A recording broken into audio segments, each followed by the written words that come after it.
Alright, hey guys, welcome to How to Be Fancy. I was just about to work on a vlog for today and I realized that I probably needed to do a little explanation when it comes to the clips that I'm going to show you. Basically, I've been collecting clips because the end of February, the beginning of March were slightly magical, and I realized I had a lot of phone clips that I had been kind of collecting, and I needed a vlog to kind of dump them into. So that's what today's video is going to be all about. I had some magical moments, I wanted to share them with you, but let's take it back to when I had slightly more pink hair and was really excited about getting my very first large-scale, colorful tattoo. Oh, I think hold on. I think I was like totally covering your mic. Okay, so we're almost to the tattoo place and Brent is driving me and dropping me off because I'm a child and need someone to drop me off. But he says he has work to do. I do.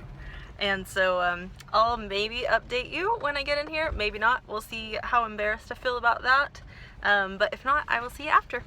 This is something that I've talked about before, I've wanted for a really long time, but I just couldn't commit to a tattoo artist. I know that sounds really weird, but I'm very picky, especially when it comes to color. I think that it takes the right kind of person to get kind of what I was looking for. And then I ran across a guy, I kept seeing these people who had tattoos that I really liked here in town, and so I was asking them who this was, and everybody gave me the same name. His name is Josh Reynolds. I wanted to book an appointment. Everybody was like, nope, he's gonna be booked out for forever. You're gonna have to plan now for like next year. And I was like, that's fine. So I just kept meaning to call.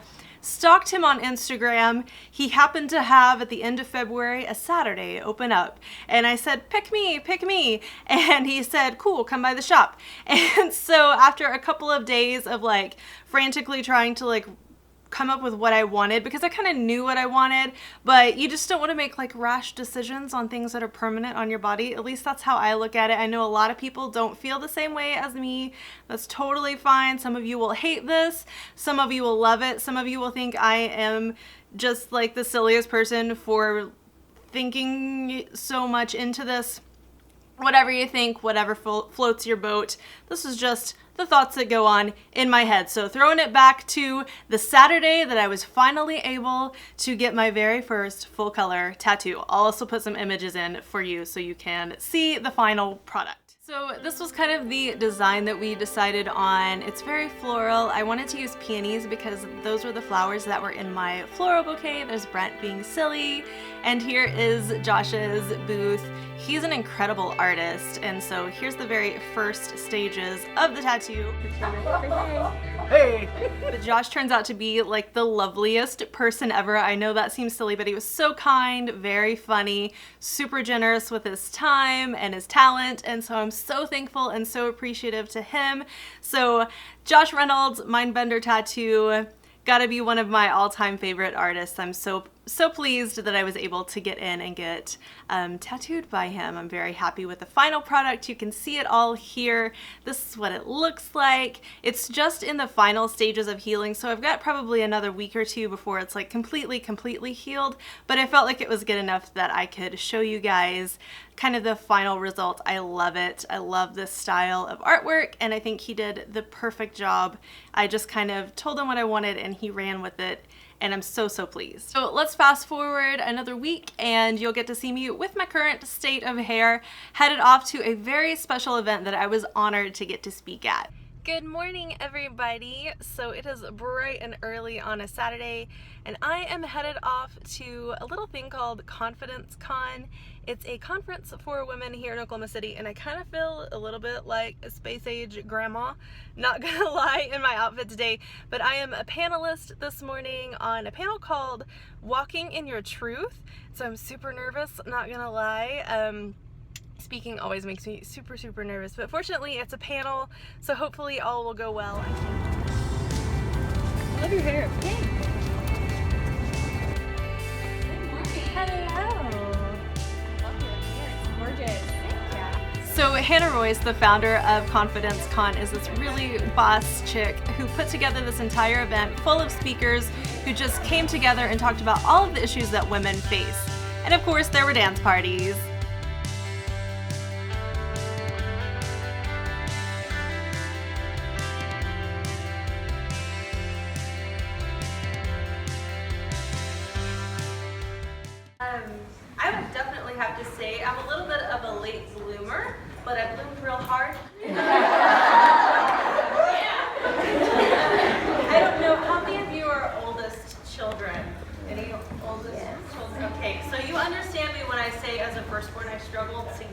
obsessively with perfection and the need to be perfect all the time. And not just living in a state of wanting to please people, but to the level of taking on the identity of others because I knew that would make them happy. So that was kind of the first half of my life. And I think for me, walking in your truth is really just, it's more than learning who you are as a person. It's kind of, a lot of people, I'll just kind of go here.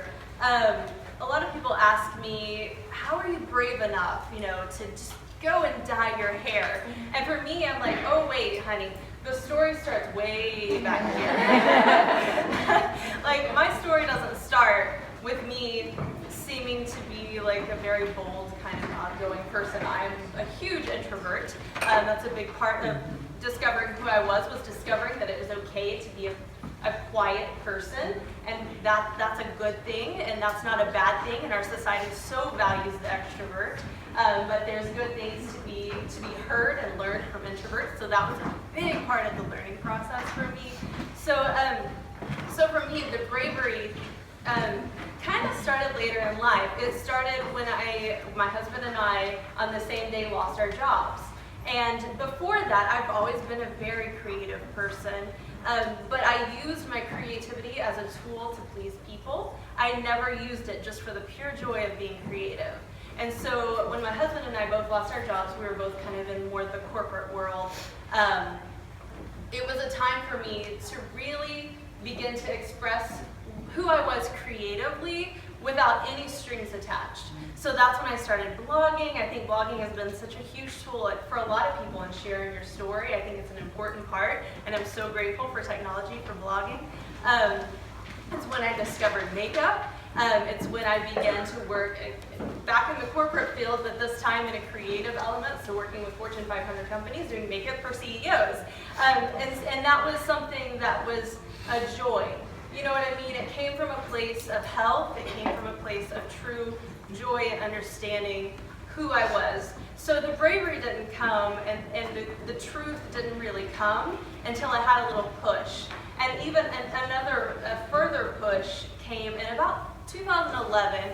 I was working in a job that I loved for people that I loved, and really kind of loved their business, loved what they were doing, and I started having a lot of health problems. I would go to work in the morning and black out and not remember part of the day. I was having severe symptoms of vertigo, so I would, people would find me on the floor and be like, sorry, just give me a minute. So this extreme health problem pushed me even further into what I really believe that I'm supposed to be doing. And so I think I was a later bloomer when it came to really walking out my truth. It's not about a hair color. It's not about embracing your body type. It's not even about dealing with an illness or any of that. But I think what really has to happen is you have to come to a place where it's okay to be vulnerable, and it's okay just to be real, and to just be compassionate with yourself. I know it's really easy to extend compassion to others.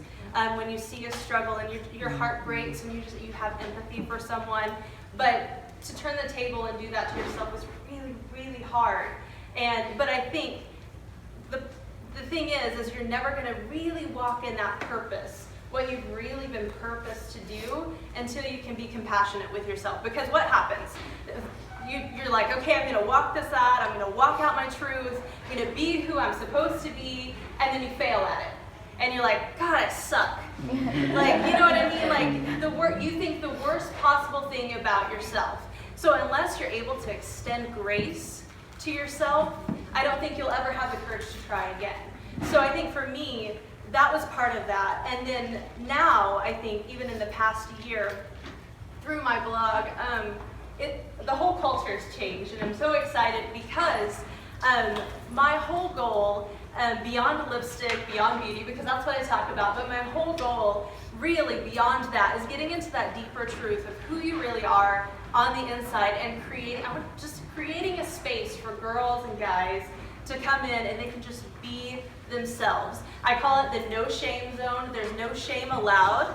And so that's kind of how it's taken me down this path, to just creating a space where people can just be themselves, be real, be vulnerable, tell their story. So that's where we're walking right now. Love it. Thank you, Heather. You're welcome. So big thanks to Hannah and all the girls who put together Confidence Con. It was a fabulous day, and I can't wait to see what the next one will hold. Next day, the boy and I were in desperate need of brunch, so we went to one of my favorite places, Paseo Grill. Yeah.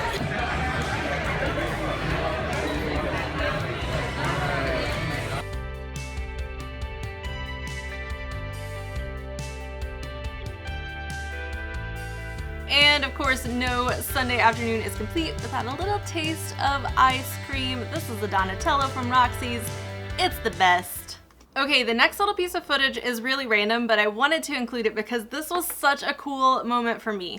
On Thursday, following Confidence Con, I realized that one of my all-time favorite artists, illustrators, was going to be here in the city at an event. His name is Gary Baseman. I talked about him at Christmas time. He's worked with Coach. That's why I collaborated with Coach, was because I knew his artwork would be on some of the things that I got to play with and have fun with.